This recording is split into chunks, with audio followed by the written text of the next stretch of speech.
حامل القرآن.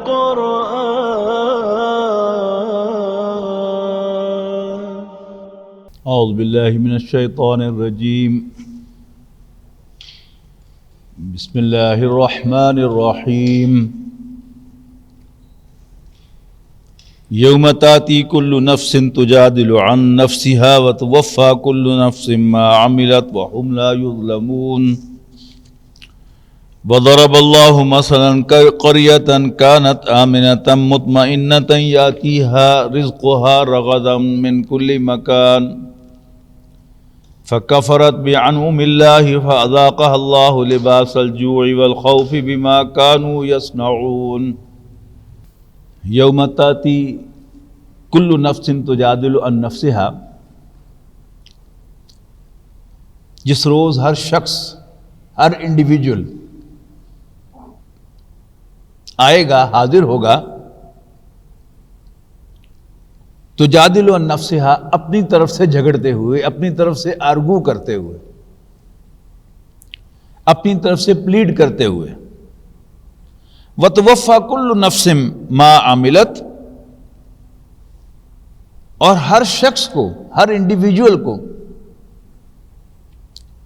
اس کے اعمال کا پورا پورا بدلہ دے دیا جائے گا. وَهُمْ لَا يُظْلَمُونَ، اور ان پر کوئی زیادتی نہیں ہوگی. یہ زیادتی کا نہ ہونا جو ہے یہ دونوں طرف سے ہے. ذرا برابر بھی کوئی نیک عمل کیا ہوگا تو وہ لکھا ہوا موجود ہوگا، ریکارڈڈ ہوگا، اور اس کا اجر دیا جائے گا.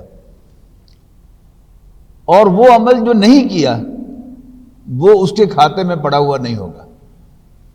اس دنیا میں ایسا ہوتا ہے کہ ہم میں سے کوئی کسی ایک جرم کی پاداش میں پکڑا جائے، گرفتار ہو جائے، لیکن جب FIR کی کاپی نکلوائی جائے تو اس پر 4 دفعے لگی ہوتی ہیں.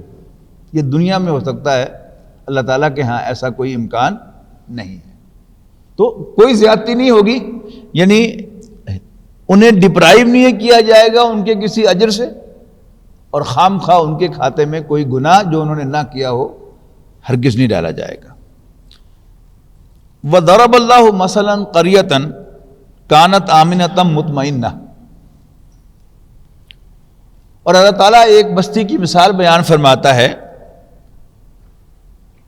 جو ہر طرح سے امن اور چین میں تھی. یاتیہا رزقہا رغدا من کل مکان، اور ہر طرف سے اس کا رزق بافراغت چلا آ رہا تھا. فکفرت بانعم اللہ، لیکن اس بستی کے رہنے والوں نے اللہ کی نعمتوں کی ناشکری کی. کفر کا ایک ترجمہ تو جو ہم عام سمجھتے ہیں انکار کرنا، دوسرا ناشکری کرنا. ناشکری بھی کیا ہے؟ کسی کا احسان ماننے سے انکار کرنا. شکر کیا ہے؟ احسان ماننا. اور ناشکری کیا ہے؟ کسی کا احسان ماننے سے انکار کرنا. فکفرت بانعم اللہ فاذاق اللہ لباس الجوع والخوف بما كانوا یصنعون. تو اللہ تعالیٰ نے ان کو بھوک اور خوف کا لباس پہنا دیا. بما كانوا یصنعون، ان کے اعمال کے سبب جو وہ کیا کرتے تھے. ایک مرتبہ ہمارا قرآن اکیڈمی کا ایک کیس تھا ہائی کورٹ میں، تو ہم اس کی تعمیل کے لیے گئے ہوئے تھے، میں اور ہمارے انجمن خدام قرآن کے سیکریٹری اور ٹریجرر. تو عدالت کا وقفہ ہو گیا، اس کے بعد پھر ڈبل بینچ تھا، ڈبل بینچ کے بعد پھر ہماری ہیئرنگ تھی. تو 2 گھنٹے ہمارے پاس فارغ تھے. ڈاکٹر سارا احمد صاحب رحمہ اللہ ابھی حیات تھے، تو ہم نے اس فارغ وقت کا فائدہ اٹھایا کہ چلو ڈاکٹر صاحب کو سلام کر کے آتے. ہم حاضر ہوئے تو ان دنوں کراچی کے حالات بہت زیادہ خراب تھے. تو میں نے پوچھا کہ جی کراچی کے حالات کے بارے میں آپ کیا کہتے ہیں؟ تو ڈاکٹر صاحب نے یہ آیت کوٹ کی کہ کراچی جو ہے یہ اس آیت کا نقشہ پیش کر رہا ہے کہ پورے ملک میں جس کو روزگار نہ مل رہا ہو تو وہ کراچی چلا جاتا تھا اور اللہ تعالیٰ اس کے لیے روزگار کا بندوبست کرتا تھا. تو ہر طرف سے رزق جو ہے وہ وافر آ رہا تھا، لیکن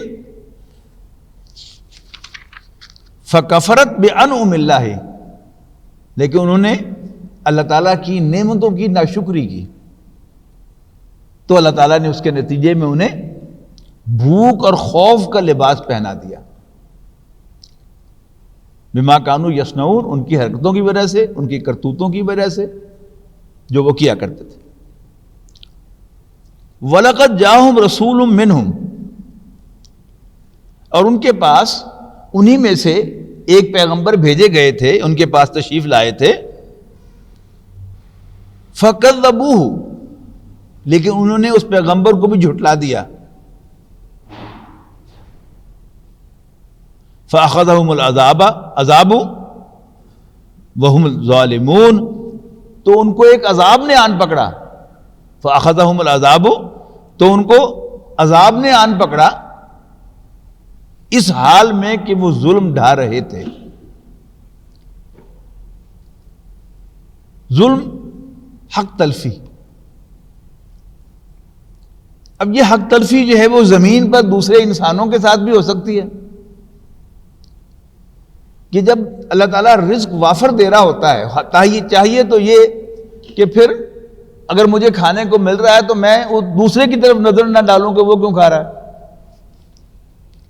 اگر میں بھوکا ہوں تو شاید اللہ تعالیٰ مجھے الاؤنس بھی دے دے کہ چلو بھوک کی وجہ سے بے قراری کہ میں نے ایسی کوئی حرکت کر لی، لیکن عام طور پر ایسا نہیں ہوتا۔ حضرت شعیب علیہ السلام نے بھی اہل مدین سے کہا تھا کہ تم کھاتے پیتے ہو، پھر یہ حرکت ناپ تول میں کمی والی کیوں کرتے ہو؟ انسان کے اندر جو حرص اور لالچ ہے وہ انسان کو مجبور کرتا ہے کہ ادھر بھی ہاتھ مار لے، ادھر بھی ہاتھ مار لے، ادھر بھی ہاتھ مار لے۔ تو یہ بھی امکان ہے کہ انہوں نے ایک دوسرے پر زیادتی کی ہو۔ باقی اللہ تعالیٰ کا حق کہ اللہ تعالیٰ کا شکر ادا کرنا، وہ حق تلفی تو انہوں نے کی تھی، یہ ظلم تو بہرحال تھا جس کو وہ کر رہے تھے، اس کا اوپر ذکر آ گیا۔ تو فَأَخَذَهُمُ الْعَذَابُ، تو ان کو عذاب نے آن پکڑا، وَهُمْ ظَالِمُونَ، اس حال میں کہ وہ ظلم ڈھا رہے تھے۔ فَكُلُوا مِمَّا رَزَقَكُمُ اللَّهُ حَلَالًا طَيِّبًا، بس جو بھی اللہ نے تمہیں حلال اور طیب عطا کیا ہے اس میں سے کھاؤ۔ کون روکتا ہے تمہیں؟ اللہ تعالیٰ کی زمین پر جو رزق ہے اس میں سے جائز طریقے سے، حلال طریقے سے پاک صاف رزق کھاؤ۔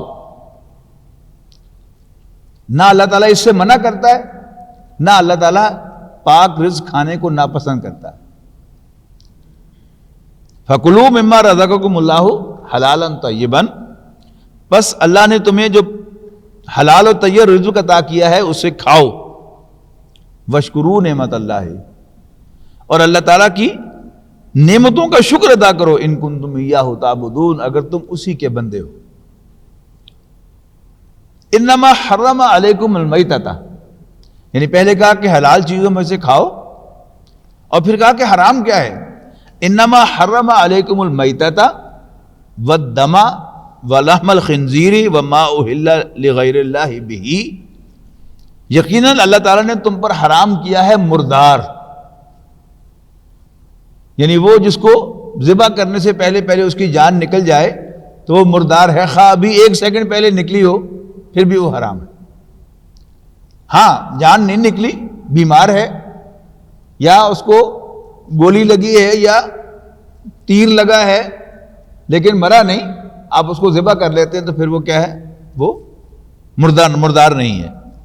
والدم، اور خون، دوسرے مقام پر یہ وضاحت ہے کہ بہتا ہوا خون، اور وہاں یہ وضاحت بھی ہے کہ جو خون جگر کے اندر اور تیلی کے اندر ہو، نبی اکرم صلی اللہ علیہ وسلم نے اس کو بھی حلال قرار دیا ہے کہ وہ اس کا حصہ ہے، جمع ہوا ہے، چلتا ہوا خون نہیں ہے۔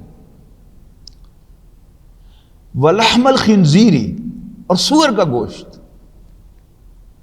بے شک حلال طریقے سے ذبح کیا گیا ہو۔ یعنی یہ جو حرمت ہے اس کی 2 بنیادی وجوہات ہیں، ایک ہے کسی شے کا ان اٹ سیلف حرام ہونا، اور دوسرا ہے اس کو حرام طریقے سے کھانا یا حرام طریقے سے ذبح کرنا۔ ان دونوں سے وہ چیز جو ہے وہ حرام ہو جاتی ہے. تو خنزیر تو اٹ سیلف حرام ہے، خواہ اس کو جس طرح سے بھی آپ ذبح کریں، پاک چھری سے ذبح کریں، اس کو نہلا دھلا کر ذبح کریں، کلمہ پڑھ کے تکبیر پڑھ کے ذبح کریں، وہ تو ہے ہی حرام. ہاں جو حلال جانور ہے اس کو بھی اگر حرام طریقے سے ذبح کیا جائے گا تو پھر وہ بھی حرام ہو جائے گا. تو بے شک اللہ نے تم پر حرام کیا ہے مردار، خون اور خنزیر کا گوشت، وما اہل لغیر اللہ بہ، اور جس پر اللہ کے سوا کسی اور کا نام پکارا گیا ہو. بعض مفسرین نے اس سے مراد لیا ہے کہ اس کو ذبح کرتے ہوئے جو بسم اللہ یا اللہ اکبر ہم کہتے ہیں اس کی بجائے کسی بت کا نام لیا جائے یا کسی اور کا نام لیا جائے، اس سے بھی وہ حرام ہو جاتا ہے. لیکن یہ جو ہے اہل لغیر اللہ بہ، اس سے زیادہ مفسرین اور اہل علم کا خیال یہ ہے کہ غیر اللہ کی طرف منسوب جو نظر نیاز ہوتی ہے وہ سب کی سب جو ہے وہ بھی حرام ہے. فمن اضطر غیر باغ ولا عاد، ہاں جو کوئی بھوک کے ہاتھوں مجبور ہو جائے بشرطے کہ وہ باغی نہ ہو، ولا عاد، اور وہ حد سے نہ بڑھے. یہ جب انسان اتنا زیادہ مجبور ہو جائے بھوک کے ہاتھوں کو، اس کو معلوم ہو کہ بس میری جان نکل جائے گی اور he can't take any more, تو پھر اسے صرف اتنا کھانے کی اجازت ہے کہ جس سے اس کی جان بچ جائے. اگر 2 لقمے کھانے سے وہ سمجھتا ہے کہ میری جان بچ گئی تو پھر پیٹ بھر کر کھانا جو ہے وہ بھی درست نہیں ہے. تو 2 شرطیں لگائیں، ایک تو بغاوت نہ ہو، یعنی اللہ تعالیٰ سے ڈرتے ڈرتے کھائے کہ اللہ تعالیٰ نے حرام کیا ہے لیکن میں مجبور ہو کے کھا رہا ہوں، شوق نہ ہو، رغبت نہ ہو. اور ولا عادن، اور وہ حد سے تجاوز نہ کرے. تو فإن اللہ غفور الرحیم، تو اللہ تعالیٰ بھی بخشنے والا رحم فرمانے والا ہے. ولا تقولوا لما تصف السنتکم الکذب ھذا حلال وھذا حرام، اور یوں ہی جھوٹ جو تمہاری زبان پر آ جائے نہ کہہ دیا کرو کہ یہ حلال ہے اور یہ حرام ہے. یعنی یہ ہم سے تجاوز اکثر ہو جاتا ہے کہ ہم کسی بات کی کنڈیمنیشن کے لیے اس کے لیے کوئی سخت الفاظ استعمال کر دیتے ہیں. پسندیدہ نہیں، اچھا نہیں، نامناسب ہے، صحت کے لیے مضر ہے، اخلاقی طور پر اچھا نہیں. یہ سب کیا ہیں؟ یہ بھی سب کنڈیمنیشن کی چیزیں ہیں. لیکن حرام کہنا کہ یہ حرام ہے، اس کے لیے آپ کے پاس دلیل چاہیے، میرے پاس دلیل چاہیے. نہ مجھے کوئی اختیار ہے، نہ آپ میں سے کسی کو کوئی اختیار ہے، نہ بڑے سے بڑے مفتی اور قاضی کو یہ اختیار ہے کہ وہ کوئی چیز جو اللہ نے حلال کی ہو اس کو حرام قرار دے دے، یا جو اللہ نے حرام کی ہو اس کو حلال قرار دے دے. اس کو پروف کرنا پڑے گا کہ on what basis he is seeing that. اسی کا یہاں پر کہا جا رہا ہے کہ ہرگز زبان پر جو آ جائے وہ نہ کہہ دیا کرو کہ یہ حلال ہے اور یہ حرام ہے. لِتَفْتَرُوا عَلَى اللَّهِ الْكَذِبَ، تاکہ تم اللہ تعالیٰ پر جھوٹ باندھو، اللہ کی طرف غلط بات جھوٹ منسوب کرو. ان الذین یفترون علی اللہ الکذب لا یفلحون، وہ لوگ جو اللہ پر جھوٹ باندھتے ہیں. افطرا کے معنی جھوٹ باندھنا. جھوٹ باندھنا کیا ہوتا ہے؟ کسی کی طرف کوئی غلط بات منسوب کر دینا کہ اس نے کہا ہے اللہ نے حرام کیا، حالانکہ اللہ نے حرام نہ کیا ہو. یہ کیا ہے؟ یہ اللہ پر جھوٹ باندھنا ہے.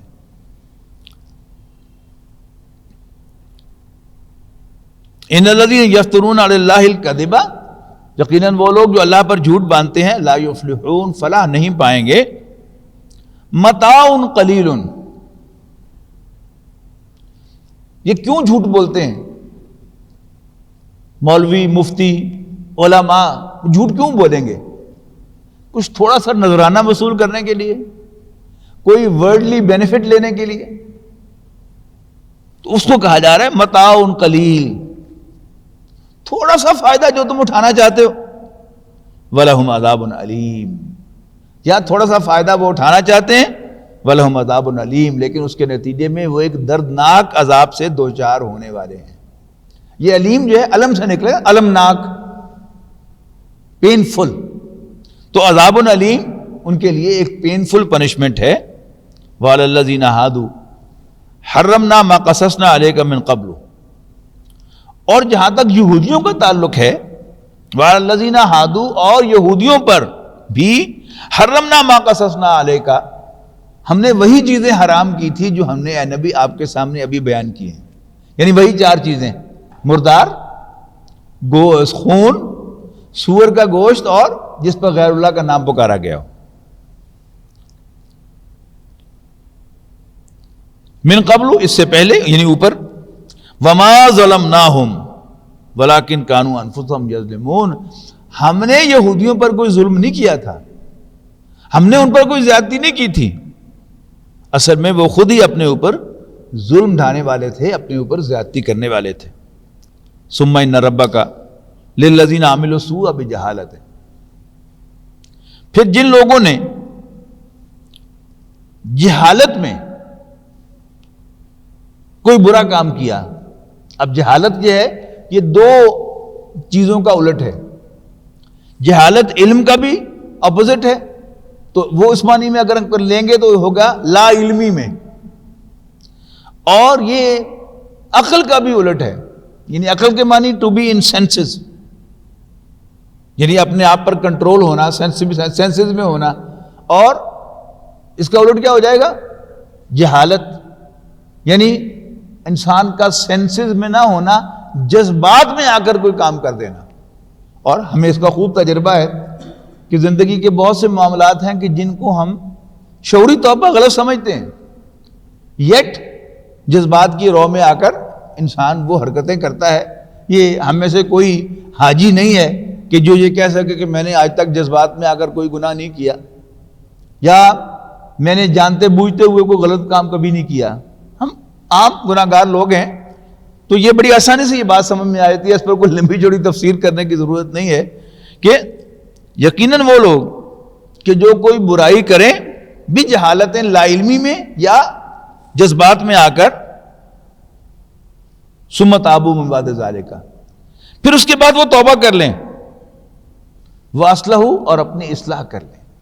یہ توبہ کی لازمی شرط ہے کہ انسان اپنے دل میں ندامت محسوس کرے، یہ تو توبہ ہو گئی، اور اس کے بعد پھر اصلاح کرے، کم سے کم ایک قدم اس کی طرف ضرور اٹھائے صحیح راستے پر، اس کے بعد پھر گر جائے کوئی حرج نہیں۔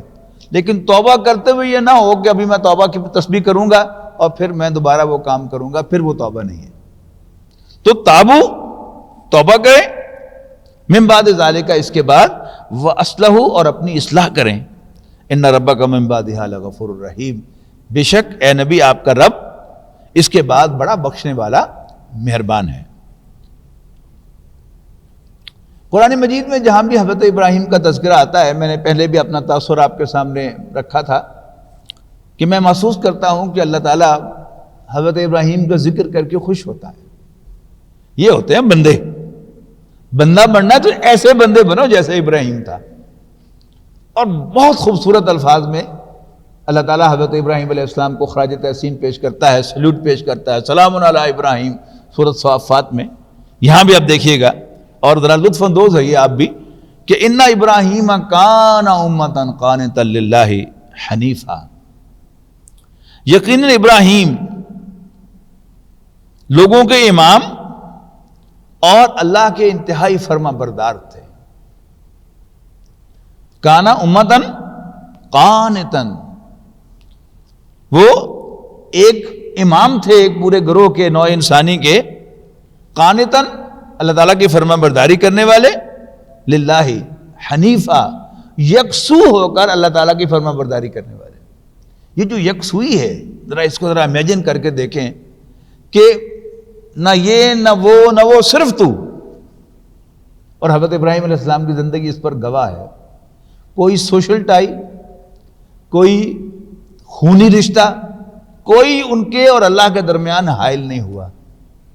یعنی ہم کہتے ہیں نا اللہ ہی اللہ، تو ایک عام سا ایکسپریشن ہے، لیکن اگر کوئی شخص واقعی جس نے یہ کر کے دکھایا ہے اللہ ہی اللہ، وہ ابراہیم علیہ السلام ہے۔ لہذا قرآن مجید بار بار انہیں حنیف کہتا ہے، یکسو، ایک ہی طرف دیکھنے والے، اللہ ہی کو اپنا مرکز بنانے والے، اللہ تعالیٰ ہی کو اپنا مطلوب، مقصود اور آئیڈیل بنانے والے، اسی کے حکم ماننے والے، اسی کو راضی کرنے والے۔ وَلَمْ يَكُ مِنَ الْمُشْرِكِينَ، اور ابراہیم ہرگز مشرکوں میں سے نہیں تھے۔ یعنی شرک کے بھی بڑے لیولز ہیں، توحید کے بھی بڑے لیولز ہیں، اور ظاہر ہے اس کے الٹ کے بھی بڑے لیولز ہیں۔ یعنی جو عام بنیادی ترجمہ ہے لا الہ الا اللہ کا، وہ کیا ہے کہ اللہ تعالیٰ کے سوا کوئی عبادت کے لائق نہیں۔ اور عبادت کیا ہے؟ یہ مخصوص موڈز آف ورشپ ہیں،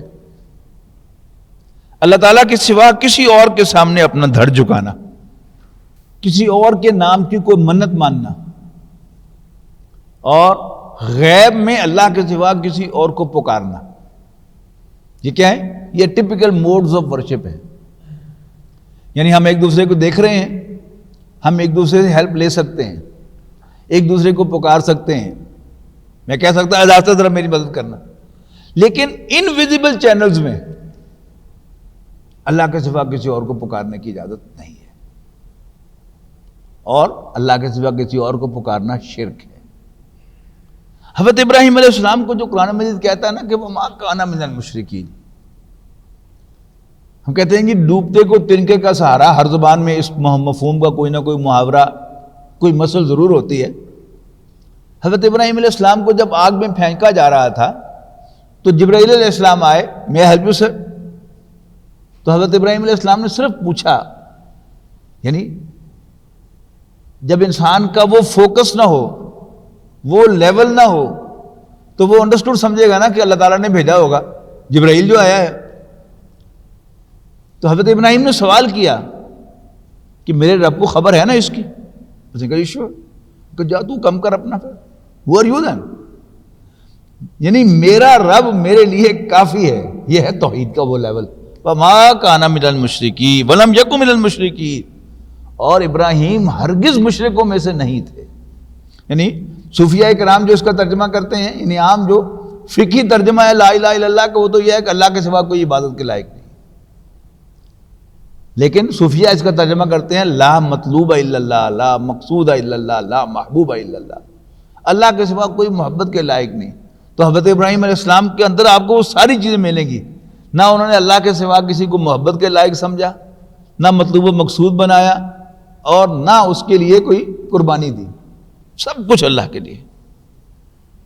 پھر فرمایا، یعنی اوپر ذکر ہو رہا تھا یعنی ایک بستی کے رہنے والوں کی ناشکری کا، اب اس میں آئے لا کے جوڑا ہے شاکر لانعمہ، اللہ تعالیٰ کی نعمتوں پر شکر ادا کرنے والے، اجتباہ وہداہ الی صراط مستقیم۔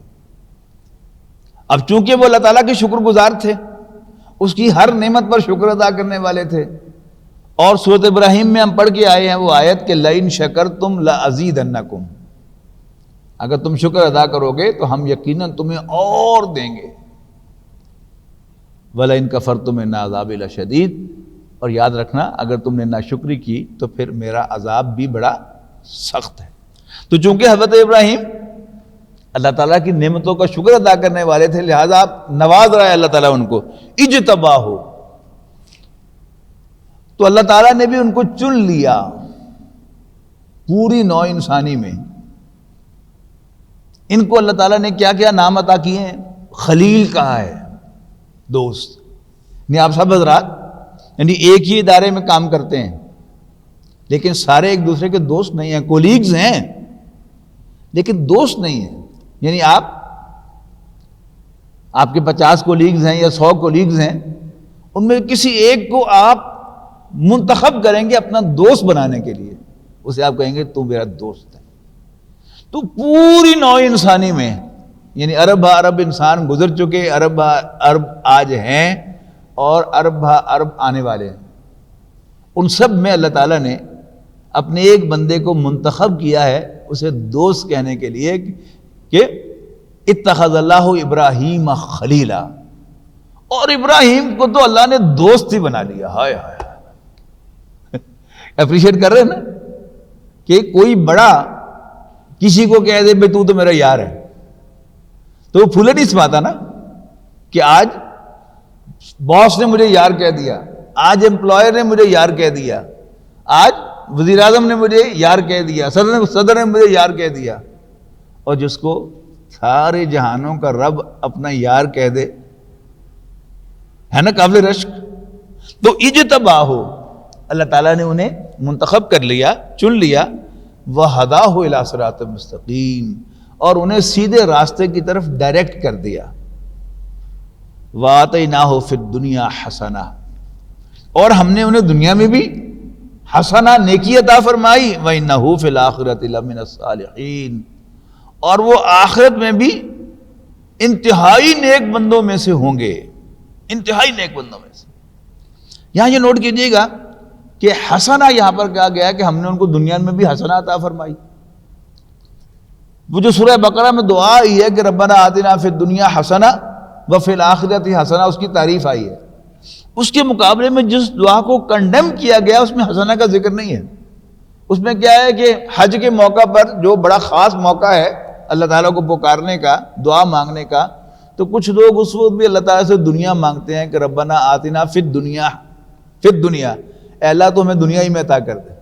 وہاں فرمایا وما لہم فی الآخرۃ من خلاق، ان کا آخرت میں کوئی حصہ نہیں ہے. اس کے بعد تعریف کیا وہ لوگ جو دنیا میں بھی حسنہ مانگتے ہیں اور آخرت میں بھی حسنہ مانگتے ہیں. ہم انفارچونیٹلی سمجھتے ہیں کہ دنیا کی جو آسائشیں، آرام اور دنیا کا جو مال ہے شاید یہ حسنہ ہے.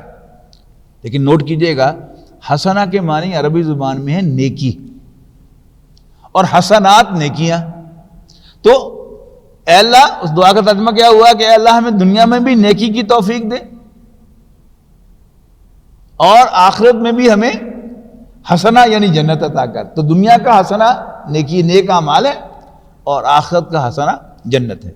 تو یہاں بھی کیا فرمایا وآتیناہ فی الدنیا حسنہ، ہم نے انہیں دنیا میں بھی نیک اعمال کی توفیق دی.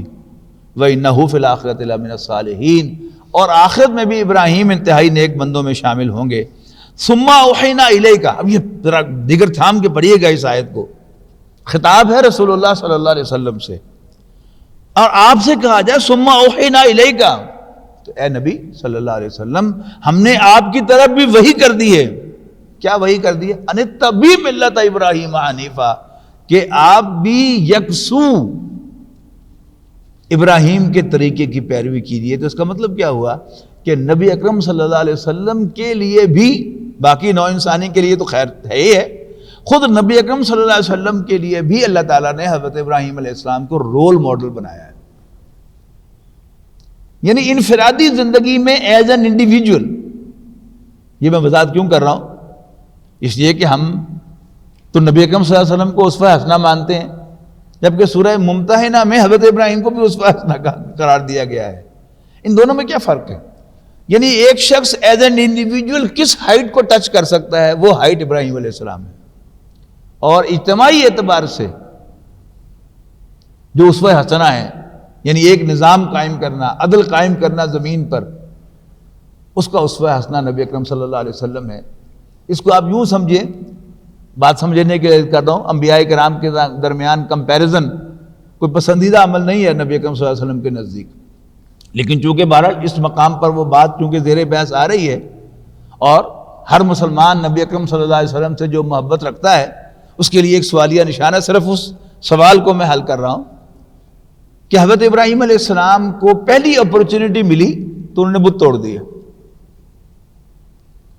لیکن نبی اکرم صلی اللہ علیہ وسلم نے ان بتوں کو کتنے سال برداشت کیا؟ 21 سال برداشت کیا. یعنی 40 سال کی عمر میں آپ پر وحی کا آغاز ہوا. اس سے پہلے بھی آپ کو بتوں سے نفرت تھی، یہ ذہن میں رکھیے گا، لیکن اعلانیہ نفرت وہ جب آپ کی عمر 40 برس کی تھی اس وقت سے ہوئی. تو آپ نے بت توڑے فتح مکہ کے موقع پر. اب پھر کمپیئر کیجئے، آپ کا کیا خیال ہے کہ حضرت ابراہیم علیہ السلام نے بت خانے میں داخل ہو کر جو بت توڑے تھے، اور رات کو جب لوگ میلے سے واپس آئے انہیں دیکھا کہ بت ٹوٹے پڑے ہیں، انہیں حضرت ابراہیم کو بلا کر سمن کر کے ان کی ذرا سرزنش کی. حضرت ابراہیم علیہ السلام نے ان کو شرمندہ کیا کہ یہ جو اپنی حفاظت نہیں کر سکتے، تمہاری بات نہیں سنتے، ان کی عبادت کرتے ہو، تو شرمندہ تو ہو گئے. لیکن آپ کا کیا خیال ہے کہ وہ عارضی طور پر پتھروں کو جوڑے بغیر کیا سو گئے ہوں گے؟ ہو گئے. پتھروں کو عارضی طور پر جوڑ کر ان کے سامنے اپنے ہاتھ جوڑ کر معافی مانگ کے سجدہ کر کے پھر جا کے سوئے ہوں گے. لیکن نبی اکرم صلی اللہ علیہ وسلم نے 21 سال ان کو برداشت کیا، لیکن ابھی تک واپس خانہ کعبہ میں بت نہیں آئے، اور انشاءاللہ آئیں گے بھی نہیں۔ نبی اکرم صلی اللہ علیہ وسلم کی پیشین گوئی ہے کہ عرب میں بت خانے بنیں گے، اور وہ بن رہے ہیں ابو ظبی میں، دبئی میں، اور عین ممکن ہے کہ سعودی عرب میں بھی کوئی بت خانہ بن جائے، لیکن امکان یہی ہے کہ انشاءاللہ خانہ کعبہ میں بت واپس نہیں آئیں گے۔ یہ کیا ہے؟ یہ اسوہ محمد ہے صلی اللہ علیہ وسلم۔ لیکن ایز این انڈیویجول بلا شبہ خود رسول اللہ صلی اللہ علیہ وسلم کے لیے بھی اسوہ حسنہ حضرت ابراہیم علیہ السلامی ہیں کہ انتبی، ہم نے یا نبی آپ کی طرف وحی کر دی ہے کہ آپ اتباع کریں ابراہیم کے طریقے کی جو یکسو تھے، وما کان من المشرکین، پھر دہرایا اور وہ مشرکوں میں سے نہیں تھے۔ انما جعل السبت علی الذین اختلفوا فیہ، یقیناً ہفتے کا دن مقرر کیا گیا تھا ان لوگوں کے لیے جنہوں نے اس اندر اختلاف کیا تھا۔ یہ جیسے ہمیں اللہ تعالیٰ نے جمعے کا دن عطا کیا ہے اجتماعی عبادت کے لیے، یہودیوں کو بھی، بنی اسرائیل کو بھی یہی دن دیا گیا تھا، لیکن حسب معمول بنی اسرائیل نے اس سے اختلاف کیا۔ موسیٰ علیہ السلام نے کہا نہیں موسیٰ، جمعہ نہیں، ہفتہ ٹھیک رہے گا۔ حضرت موسیٰ علیہ السلام نے ریکویسٹ اوپر پہنچا دی، تو وہاں سے آگا کہ ٹھیک ہے، if the day of your choice then timings of our choice۔ ان پر پہلے جب جمعے کا دن فرض کیا گیا تھا تو اسی طرح تھا کہ جب اذان ہو جائے تو پہنچ جاؤ سینیگوگ میں، اور جب نماز ختم ہو جائے تو پھر زمین پر پھیل جاؤ، بے شک اللہ کا رزق تلاش کرو۔ لیکن چونکہ انہوں نے دل تبدیل کیا، لہذا اب ان کے لیے لازم کر دیا گیا کہ طلوع آفتاب سے لے کر غروب آفتاب تک تم دنیا کا کوئی کاروبار نہیں کر سکتے۔ جن لوگوں کو ویسٹ میں جانے کا اتفاق ہوا ہے اور کہیں ہفتے کی صبح سیٹرڈے مارننگ کہیں سڑک پہ نکلنے کا اتفاق ہوا ہے، تو بروکلین کے برج کے اوپر خاص طور پر آپ دیکھتے ہیں کہ وہ کالے کوٹ پہنے، بلیک ہیٹس پہنے ہوئے یہودیوں کے غول جو ہے وہ سینوگوگ کی طرف جا رہے ہوتے ہیں۔ تو یہ وہی ہے کہ ہفتے کا دن کا ان کے اوپر لازم کیا گیا۔ الذین اختلفوا فیہ، ان لوگوں پر جنہوں نے اس میں اختلاف کیا تھا۔ وَإِنَّ رَبَّكَ لَيَحْكُمُ بَيْنَهُمْ يَوْمَ الْقِيَامَةِ، اور بے شک اے نبی آپ کا رب ان کے درمیان قیامت کے دن فیصلہ فرمائے گا، فِيمَا كَانُوا فِيهِ يَخْتَلِفُونَ، ان تمام ایشوز میں جن پہ وہ اختلاف کرتے ہیں۔ ادعو الى سبیل ربک بالحکمت والموعظۃ الحسنۃ وجادلہم باللتی ہی احسن۔ انسٹرکشن رسول اللہ صلی اللہ علیہ وسلم کو ہے، اور آپ کی وساطت سے آپ کی ساری امت کو، مجھے اور آپ کو بھی یہ انسٹرکشن ہے کہ اللہ کے راستے کی، اپنے رب کے راستے کی طرف بلاؤ حکمت و دانائی کے ساتھ، سینسبلی۔ یعنی بلانے کا ایک طریقہ کیا ہے؟ وٹا مار کے بلایا جائے، پتھر مار کے بلایا جائے۔ ایک ہے انہیں بیوٹیفل وے لوگوں کو بلایا جائے دین کی طرف۔ تو لوگوں کو اللہ کے، اپنے رب کے راستے کی طرف بلاؤ بالحکمت والموعظۃ الحسنۃ۔ موعظہ کہتے ہیں واعظ کو، یعنی یہ مونولوگ جو ہیں اس کی کئی شکلیں ہیں۔ ایک ہے خطاب، اس کی اپنی ایک کونوٹیشن ہوتی ہے۔ ایک ہے لیکچر۔ لیکچر کیا ہوتا ہے؟ کسی موضوع پر از اول تا آخر ایک پوری بات کو بیان کرنا، اس کے سارے پہلوؤں کو ایک طرف سے شروع ہو کر اینڈ تک لے کے جانا، یہ لیکچر ہے۔ خطاب کیا ہوتا ہے؟ اس میں بظاہر بکھری ہوئی گفتگو ہوتی ہے، لیکن بہرحال جو اسی بیک گراؤنڈ میں رہتا ہے وہ سمجھ رہا ہوتا ہے کہ یہ ساری باتیں کیا ہو رہی ہیں۔ یعنی آج کل یہ سیاسی خطابات آپ سنتے رہتے ہیں، تو اس میں کبھی بظاہر ادھر کی بات ہوتی ہے، کبھی ادھر کی بات ہوتی ہے، لیکن اگر آپ بیک گراؤنڈ میں ہیں موجود کہ کن حالات میں گفتگو ہو رہی ہے، وہ ساری باتیں مربوط ہوتی ہیں، لیکن اپیرنٹلی جس کو بیک گراؤنڈ کو پتہ نہ ہو اس کے لیے وہ بکھری ہو، یہ خطاب کہلاتا ہے۔ ایک ہے واعظ، موعظہ حسنہ، عمدہ واعظ۔ واعظ کیا ہوتا ہے؟ کہ کوئی کہنے والا خلوص دل سے کوئی بات کہہ رہا ہوتا ہے، دل کی گہرائیوں سے، اور اگر سننے والا بھی کھلے دل کے ساتھ بیٹھا ہوا ہو، without any reservation and without any bias, تو وہ بات سیدھی اس کے دل میں اتر جائے، یہ کہلاتا ہے واعظ۔ اب یہ نایاب ہو گیا ہے۔ اب جو دیندار، دین کے خادم جو ہیں، وہ بھی اب کاروباری لوگ ہو گئے ہیں، وہ بھی، ان کے بھی عزائم جو ہیں لوگوں کی رہنمائی اور لوگوں کے دل میں اترنا، that is hardly their concern۔ لہذا واعظ جو ہے، اور پھر دوسری بات یہ کہ ہم میں سے جو پڑھے لکھے لوگ ہیں، میں اور آپ، ہمیں واعظ سے چڑ ہے جو علمی گفتگو کرے ہم اس کی بات کو پسند کرتے ہیں، اور جو نرا جو ہے وہ سادی سادی باتیں کرے، کبھی جنت سے کبھی جہنم سے ڈرائے، کبھی جنت کی نعمتوں کی طرف متوجہ کرے، کبھی حوروں کا تذکرہ کہ ہم تو یار ہوتا ہے ہمیں مارتا رہتا۔ واز جو ہے وہ یہی ہے، نبی اکرم صلی اللہ علیہ وسلم کی سنت یہی ہے۔ قرآن مجید کو آپ پڑھ کے دیکھ لیں، قرآن مجید یہی تو کرتا ہے، آخرت سے جھنجھوڑتا ہے، کبھی جنت کی طرف رغبت دلاتا ہے، کبھی حوروں کا تذکرہ کرتا ہے، کبھی جنت کے شہد کا تذکرہ کرتا ہے، کبھی جنت کی شرابوں کا تذکرہ کرتا ہے۔ تو ادعو الی سبیل ربک، اپنے رب کے راستے کی طرف بلا، بالحکمت، دانائی کے ساتھ، والموعظۃ الحسنۃ، اور عمدہ واز کہہ کر، وجادلہم باللتی ہی احسن، اور ان کے ساتھ ڈیبیٹ کر اس طریقے سے جو بہت عمدہ ہے۔ یہ جدال جسے ہم مناظرہ کہتے ہیں، یہ کیا چیز ہے کہ پبلکلی کسی بھی آدمی کو جو گمراہی پھیلا رہا ہو اس کے ساتھ پبلکلی ڈیبیٹ کر کے اس کی پھونک نکالنا، اس کی ہوا نکالنا کہ یہ جو باتیں کر رہا ہے اس کی کوئی بیس نہیں ہے۔ یہ کیا ہے؟ یہ جدال ہے۔ تو جدال بھی ہو، مناظرہ بھی ہو، اس میں اخلاق سے نہیں گرنا چاہیے، بلکہ اچھے طریقے سے وہ مناظرہ بھی کرنا چاہیے۔ وَجَادِلْهُمْ بِالَّتِي هِيَ أَحْسَنُ، اس طریقے سے مناظرہ کرو which is the best one۔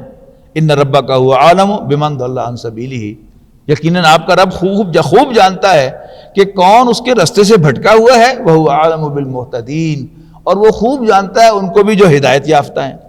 وَإِنْ عَاقَبْتُمْ، اور اگر اے مسلمانوں تم نے بدلہ لینا ہی ہو، فَعَاقِبُوا بِمِثْلِ مَا عُوقِبْتُمْ بِهِ، تو جتنی تم پر زیادتی کی گئی ہے اتنا ہی بدلہ لو۔ یعنی یہ نہیں ہے کہ موقع مل گیا تو اگلی پچھلی ساری کسر کر لو، نہ، بِمِثْلِ مَا عُوقِبْتُمْ بِهِ، جیسے تم پر کوئی زیادتی کی گئی ہے اتنا ہی بدلہ لو۔ وَلَئِنْ صَبَرْتُمْ لَهُوَ خَيْرٌ لِّلصَّابِرِينَ، اور اگر تم صبر ہی کرو، بدلہ نہ ہی لو، تو پھر کیا ہی کہنے ہیں۔ تو یہ صبر کرنے والوں کے لیے بہت اچھا ہے۔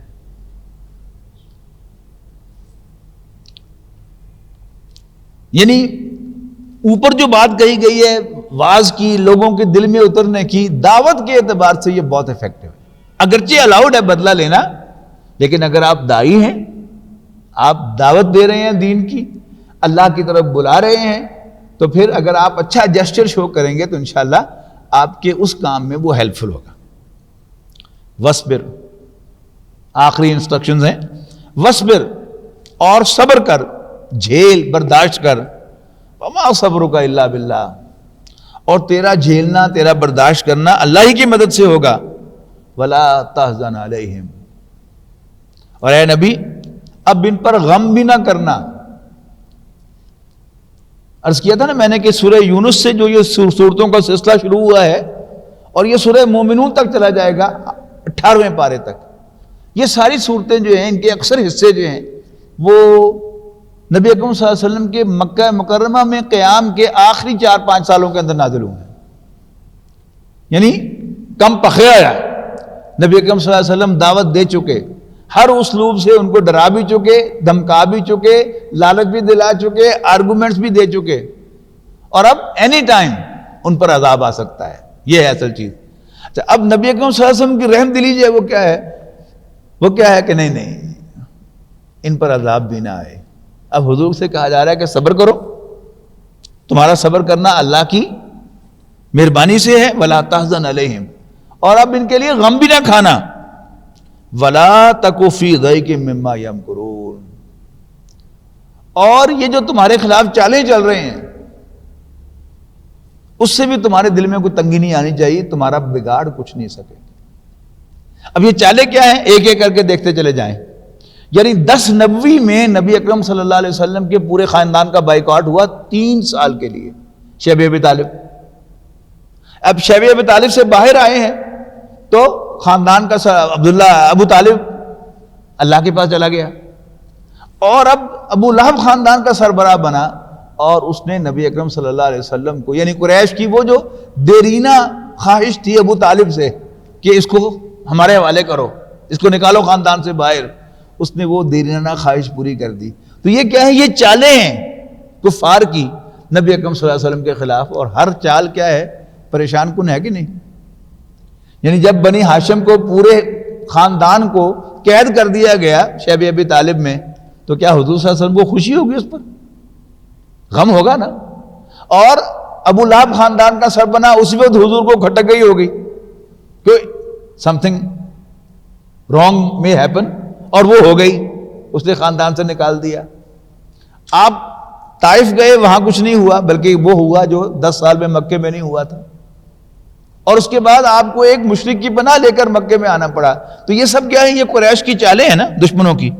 تو وَلَا تَكُ فِي ضَيْقٍ مِّمَّا يَمْكُرُونَ، ان کی چالوں پر تمہارا دل تنگ نہیں ہونا چاہیے. ان اللہ مع الذین اتقوا، 100 گلاں دی ایکو گل، وہ کیا ہے؟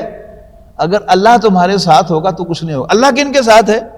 ان اللہ مع الذین اتقوا، اللہ تو بے شک ان کے ساتھ ہے جو اللہ سے ڈرتے ہیں. وَهُمْ مُحْسِنُونَ، اور وہ احسان کی روش اختیار کرتے ہیں. بارک اللہ لی ولکم فی القرآن العظیم ونفعنی وإیاکم بالآیات وذکر الحکیم. آج اللہ کے فضل سے ہمارا 14واں پارہ بھی مکمل ہو گیا. تو انشاءاللہ آئندہ بدھ سے ہم 15ویں پارے کا آغاز کریں گے. بہت شکریہ.